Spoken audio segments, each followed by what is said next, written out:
Nellore rural నియోజకవర్గానికి 100 కోట్లు CM Jaganmohan Reddy రోడ్లని అభివృద్ధి చేశా. అర్బన్ డెవలప్మెంట్ కేంద్రం నుండి 30 కోట్లు రూరల్ కి తెచ్చాను. ఆదాల నా ఎంపీ నిధులు 12 కోట్లు రూరల్ లో అభివృద్ధికిచ్చాను. ఆదాల గెలిపించండి. 1500 కోట్లు తెచ్చి చరిత్ర సృష్టిద్దాం. ఆదాల అందరికీ మంచి చేసే ఆదాలన్నకే మా ఓటు. ఆత్మీయ సమావేశంలో సీనియర్ సిటిజన్స్ బహిరంగ వ్యాఖ్యలు. వైసీపీ ఎమ్మెల్యే అభ్యర్థి ఆదాలకు ఆత్మీయ స్వాగతం. 27వ డివిజన్ రిత్విక్ లేఅవుట్ లో ఆత్మీయ సమావేశం. 50 మంది యువకులు వైఎస్ఆర్సీపీలో చేరిక. తాను రూరల్ ఇన్ఛార్జ్ గా కేవలం 9 నెలల సమయంలోనే 150 కోట్లతో అభివృద్ధి నిర్మాణ పనులు పూర్తి చేయడం జరిగిందని నెల్లూరు రూరల్ ఎమ్మెల్యే అభ్యర్థి ఆదాల ప్రభాకర్ రెడ్డి చెప్పారు.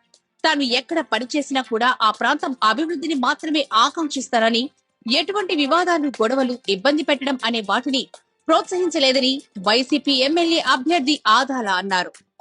శాంతిని నెలకొల్పాను. మీ అందరికి కూడా తెలుసు, ఈ రోజు నెల్లూరు శరవేగంగా పెరుగుతూ ఉందంటే దానికి కారణం మన కృష్ణపట్నం పోర్టు. అది ఎప్పటి నుంచో 20 ఏళ్లుగా నిలిచిపోయిన దాన్ని నేను పర్సనల్ గా నాకున్న సంబంధాలతో వైఎస్ రాజశేఖర రెడ్డి గారి దగ్గరికి పోయి వివరించి, అంతకు ముందు ఉన్న ఏజెన్సీ కాంట్రాక్టర్లు అసలు పనే మొదలు పెట్టుకుంటే వాళ్ళని తీసేయించి వేరే వాళ్ళకి ఇప్పించి మొదలు పెట్టించాం.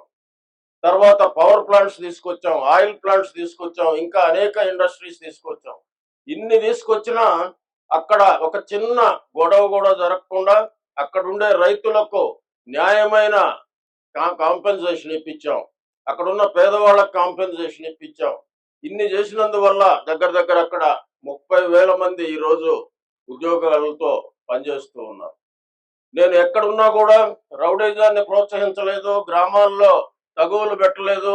మనకి ఎలక్షన్లోనే రాజకీయాలు, అవతల అందరూ మన వాళ్ళనే ఉద్దేశంతో ఏ గ్రామంలో కూడా కొంతమంది వస్తుంటారు, వాళ్ళు మనవాళ్ళు కాదు, వాళ్ళ మీద కేసులు పెట్టాలి, అది ఇది. నేను సర్ది చెప్పేవాడిని, అందరూ మన వాళ్ళే, మీరందరూ కలిసి ఉంటేనే గ్రామాలు అభివృద్ధి చెందుతాయి, లేదంటే కొట్లాట్లు, కేసులు, కోర్టులు తిరగడం సరిపోతుందని నచ్చజెప్పి నేనుండే ప్రాంతంలో పోలీస్ కేసు అనేది లేకుండా చేశాను. ఇదంతా కూడా మీ అందరికి కూడా తెలిసి ఉంటుంది. నాకేమి పర్సనల్ ఆశలు ఏమి లేవు. నాకు 2 అమ్మాయిలు ఉంటే 20 ఏళ్ల కిందట ఎప్పుడో పెళ్లిళ్ళు అయిపోయి వాళ్ళ పాటికి వాళ్ళు ఉన్నారు, నా పాటికి నేను ఉన్నాను. నాకేమి లేఅవుట్లలోనో, బిల్డింగుల్లోనో, లేకుంటే ఇంకేదైనా కాంట్రాక్టర్లోనో డబ్బులు తీసుకోవాల్సిన అవసరం లేదు, ఎవరినన్నా వేధించాల్సిన అవసరం లేదు, ఎవరినన్నా కొట్టించాల్సిన అవసరం కూడా లేదని కూడా ఈ సందర్భంగా మీ అందరికి కూడా తెలియజేసుకుంటూ, నేను ఫిబ్రవరిలో ఈ రూరల్ ఛార్జ్ తీసుకున్నాను. నాకు 3 నెలలు ఎక్కడెక్కడ ఏమి పనులు కావాలనే దానికి ఆ 3 నెలలు సరిపోయింది. తర్వాత 6 నెలలు మిగిలింది. తర్వాత మళ్ళా ఎలక్షన్ కోడ్ వచ్చింది. ఆ 6 నెలల్లో 150 కోట్లు తీసుకొచ్చాం. దాంట్లో 100 కోట్లు మన ప్రభుత్వం నుంచి తీసుకొచ్చాను. నేను ఎంపీగా ఉన్నాను కాబట్టి అది కూడా కాకుండా అర్బన్ డెవలప్మెంట్ అండ్ హౌసింగ్ లో నేను స్టాండింగ్ కమిటీ మెంబర్ని. సో నా ఇన్ఫ్లుయెన్స్ వాడుకొని అక్కడున్న సెక్రటరీలు, మంత్రులతో మాట్లాడుకొని మనది స్మార్ట్ సిటీ కింద 30 కోట్ల రూపాయలు ఈ 6 నెలల్లో తీసుకొని వచ్చాను. అంతేకాకుండా నా ఎంపీ నిధుల్లో మిగిలిచ్చిన 12 కోట్లు కూడా ఇక్కడే ఇవ్వడం జరిగింది. ఎందుకంటే చాలా దగ్గర ఒక పని మొదలు పెట్టుబడి అందరూ వచ్చి పైన పడసాగారు, నాకు రోడ్డు వేయండి, మాకు రోడ్డు వేయండి అంటే. చాలా వరకు వేయగలిగాము, ఇంకా కూడా వేయాల్సినవి ఉన్నాయి. అసలు ముఖ్యంగా దీనికి కారణం మన ప్రాంతాల్లో లేఅవుట్లు వేసే వాళ్ళు గీతలు గీసి అమ్మేశారు, రోడ్లు వేయలేదు లేఅవుట్లలో.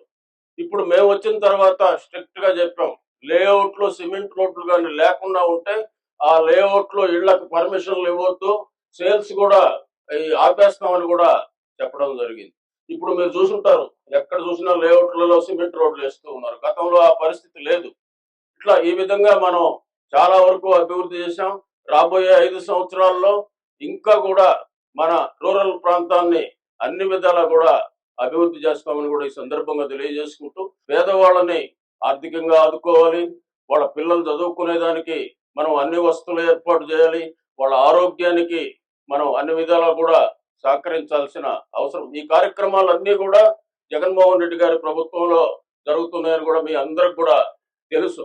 కొంతమంది పేదవాళ్ళకి ఏంది పెట్టేది, అంత దోసి పెట్టేది ఎట్లా అని మాట్లాడిన సందర్భాలు కూడా ఉన్నాయి. అది కరెక్ట్ కాదు. పేదరికాన్ని తగ్గించాల్సిన బాధ్యత మనందరి మీద కూడా ఉందని ఈ సందర్భంగా తెలియజేసుకుంటూ, తర్వాత సచివాలయ వ్యవస్థ, ఇది చాలా గొప్ప వ్యవస్థ. మన భారతదేశంలో ఎక్కడా కూడా లేదు, మన రాష్ట్రంలో ఉంది. ఎందుకంటే నేను మెంబర్గా చాలా రాష్ట్రాల్లో తిరిగాను. నన్ను అడిగేవాళ్ళు, మీ రాష్ట్రంలో సచివాలయ వ్యవస్థ, వాలంటీర్ వ్యవస్థ చాలా బాగా పనిచేస్తుందంట కదా, మా వాళ్ళకు కూడా చెప్పి మేము పెట్టిస్తామని అక్కడ ఉండే పార్లమెంటు సభ్యులు మాట్లాడటం కూడా విన్నాను. ఎందుకంటే ఇంతకుముందు ఎవరైనా ఏదైనా కావాలంటే ఎంఆర్ఓ ఆఫీసులు, ఆర్టీఓ ఆఫీసులు లేదా కలెక్టర్ ఆఫీసులు చుట్టూ తిరిగే పరిస్థితి ఉండింది. ఈరోజు ఆ పరిస్థితి లేదు. పేదవాళ్ళకి ఏదైనా ఇచ్చే డబ్బులుంటే నేరుగా వాళ్ళ ఖాతాల్లో లంచాలకి తావు లేకుండా జరుగుతూ ఉంది. ఇట్లా అనేక కార్యక్రమాలు జరుగుతూ ఉన్నాయి. మీరందరూ కూడా బాగా తెలిసిన వాళ్ళు, పెద్దవాళ్ళు. మీరు ఒక్కొక్కరు ఒక ఓటు కాదు, ఒక్కొక్కరు 100 ఓట్లు మినిమం చేయించగలిగిన శక్తి ఉండేవాళ్ళు.